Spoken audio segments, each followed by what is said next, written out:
സംസ്ഥാന പോലീസ് മേധാവിമാരുടെ ചുരുക്കപ്പട്ടികയിൽ തീരുമാനമെടുക്കാൻ 26-ന് ഡൽഹിയിൽ യോഗം ചേരും.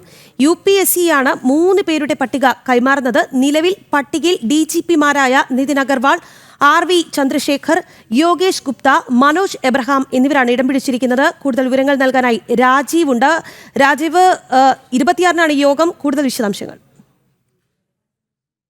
രഹി, സംസ്ഥാന പോലീസിന്റെ മേധാവി ആരാണെന്ന് കണ്ടെത്താനുള്ള യോഗമാണ് ഈ മാസം 26-ന് ചേരുന്നത്. UPSC യോഗം 26-ന് ചേരുമെന്നുള്ള അറിയിപ്പ് സംസ്ഥാന സർക്കാരിന് ലഭിച്ചു കഴിഞ്ഞിരിക്കുന്നു. ഈ യോഗത്തിലാകും അടുത്ത സംസ്ഥാന പോലീസ് മേധാവി ആരാകണമെന്ന് തീരുമാനിക്കുന്ന ചുരുക്കപ്പട്ടിക സംസ്ഥാന സർക്കാരിന് കൈമാറുക.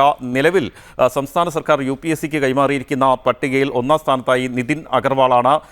2-ാം സ്ഥാനത്ത് റവദ ചന്ദ്രശേഖർ, യോഗേഷ് ഗുപ്ത എന്നിവരാണ് 1, 2, 3 സ്ഥാനങ്ങളിലുള്ളത്. 4-ാം സ്ഥാനത്ത് മനോജ് എബ്രഹാമാണ്.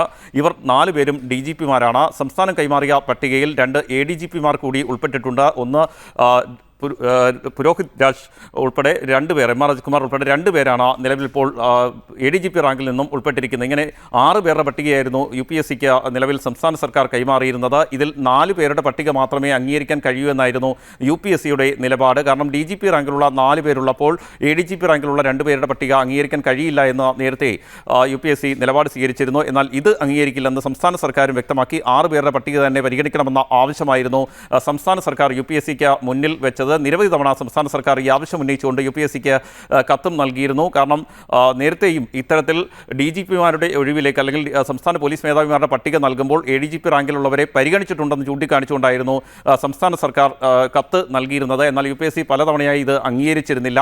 ഏതായാലും ഇപ്പോൾ 4 പേരുടെ പട്ടിക ഉൾപ്പെടുത്തിക്കൊണ്ടാണ് UPSCയുടെ സംസ്ഥാന പോലീസ് മേധാവി ആരാകണമെന്ന് തീരുമാനിക്കുന്ന യോഗം ചേരുന്നത്. ഈ മാസം 26-ന് യോഗം ചേരും. ഇതിനുശേഷം ചുരുക്കപ്പട്ടിക തയ്യാറാക്കി സംസ്ഥാന സർക്കാരിന് കൈമാറും. ഈ ചുരുക്കപ്പട്ടികയിൽ നിന്നാണ് സംസ്ഥാന സർക്കാർ അടുത്ത സംസ്ഥാന പോലീസ് മേധാവി ആരാകണമെന്ന് തീരുമാനിക്കുന്നത്. സംസ്ഥാനത്തെ ഏറ്റവും നിർണായകമായ പദവിയാണ് സംസ്ഥാന പോലീസ് മേധാവി എന്നത്. ചീഫ് സെക്രട്ടറി ഉൾപ്പെടെയുള്ളവർ ഉണ്ടെങ്കിൽ കൂടിയും സംസ്ഥാന പോലീസിനെ നിയന്ത്രിക്കുന്നത്, സംസ്ഥാനത്തെ ക്രമസമാധാന പാലനവുമായി ബന്ധപ്പെട്ടുൾപ്പെടെയുള്ള നിർണായക കാര്യങ്ങൾ തീരുമാനിക്കുന്നത് സംസ്ഥാന പോലീസ് മേധാവിയാണ്. അതുകൊണ്ട് തന്നെ സംസ്ഥാന പോലീസ് മേധാവി സ്ഥാനത്തേക്ക് എത്താൻ പലതരത്തിലുള്ള വടംവലികൾ നടക്കാറുണ്ട്. അത്തരത്തിലുള്ള വടംവലികളൊക്കെ ഇപ്പോഴും സംസ്ഥാനത്ത് നടന്നുകൊണ്ടിരിക്കുകയാണ്. ഇതിനിടെയാണ് UPSCയുടെ യോഗം 26-ന് ചേർന്ന് ചുരുക്കപ്പട്ടിക സംസ്ഥാന സർക്കാരിന് കൈമാറുന്നത്. 3 പേരുടെ ചുരുക്കപ്പട്ടികയാണ് സംസ്ഥാന സർക്കാരിന് കൈമാറുക.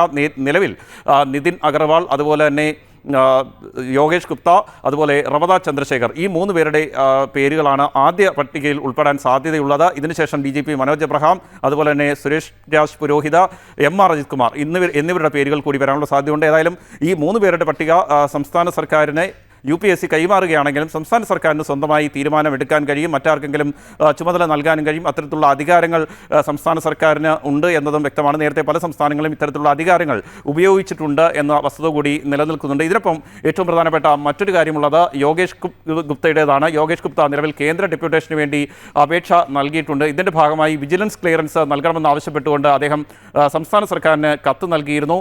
എന്നാൽ യോഗേഷ് ഗുപ്തയുടെ ആവശ്യം സർക്കാർ അംഗീകരിച്ചില്ല. അതിന് പകരമായി സംസ്ഥാന സർക്കാർ ആവശ്യപ്പെട്ടത് യോഗേഷ് ഗുപ്ത ഈ സംസ്ഥാന പോലീസ് മേധാവിയുടെ പട്ടികയിൽ നിന്ന് സ്വയം ഒഴിഞ്ഞു മാറണമെന്നാണ്. അങ്ങനെ സ്വയം ഒഴിഞ്ഞു മാറുകയാണെങ്കിൽ വീണ്ടും ഈ പട്ടിക 5ആയി ചുരുങ്ങും. അത്തരമൊരു ആവശ്യം യോഗേഷിന് മുന്നിൽ സംസ്ഥാന സർക്കാർ വെച്ചിരുന്നു. എന്നാൽ യോഗേഷ് അതിന് വഴങ്ങിയില്ല. ഈ സാഹചര്യത്തിലാണ് വിജിലൻസ് ക്ലിയറൻസ് വൈകിപ്പിക്കുന്നത് എന്ന തരത്തിലുള്ള ആരോപണങ്ങൾ ഒരു വശത്ത് ശക്തമായി ഉയരുന്നുണ്ട്. ഏതായാലും നിരവധി തവണ അപേക്ഷ നൽകിയിട്ടും ഫലമുണ്ടാകാതെ വന്നതോടെ അദ്ദേഹം മുഖ്യമന്ത്രിയുടെ പോർട്ടലിൽ തന്നെ തൻ്റെ അപേക്ഷ പരിഗണിക്കണമെന്ന് ആവശ്യപ്പെട്ടുകൊണ്ട് പരാതി നൽകിയിരുന്നു. അതിനും തീരുമാനമുണ്ടായിട്ടില്ല. കഴിഞ്ഞ ദിവസം അദ്ദേഹം മുഖ്യമന്ത്രിയെ നേരിൽ കണ്ട് കൂടിക്കാഴ്ചയ്ക്കുള്ള അവസരം ചോദിച്ചെങ്കിലും അതിനും അനുമതി ലഭിച്ചിട്ടില്ല എന്നാണ് നിലവിൽ നമുക്ക് മനസ്സിലാക്കാൻ കഴിയുന്നത്. യോഗേഷിനെ പൂർണ്ണമായും അവഗണിക്കുകയാണ് നിലവിലിപ്പോൾ സംസ്ഥാന സർക്കാർ. ഏതായാലും UPSC യോഗം വളരെ നിർണായകമാണ്. ഈ മാസം 26-ന് ചേരുന്ന UPSC യോഗത്തിൽ സംസ്ഥാന പോലീസ് മേധാവിയുടെ ചുരുക്കപ്പട്ടികയിലേക്ക് ആരൊക്കെ എത്തുമെന്ന് നമുക്ക് അറിയാൻ കഴിയും. അതിനുശേഷം അടുത്ത ദിവസങ്ങളിൽ തന്നെ ആരാകും അടുത്ത 2 വർഷത്തേക്ക് സംസ്ഥാന പോലീസിനെ നിയന്ത്രിക്കുക എന്നതും വ്യക്തമാകും. രാജീവ്, UPSCയുടെ നിർണായക യോഗം 26 ഡൽഹിയിൽ ചേരുകയാണ്. 3 പേരുടെ പട്ടികയാണ് കൈമാറുന്നത്. അതിൽ DGP യോഗേഷ് ഗുപ്തയെ മുഖ്യമന്ത്രി അവഗണിച്ചു എന്നുള്ളതാണ് രാജീവ് വ്യക്തമാക്കുന്നത്.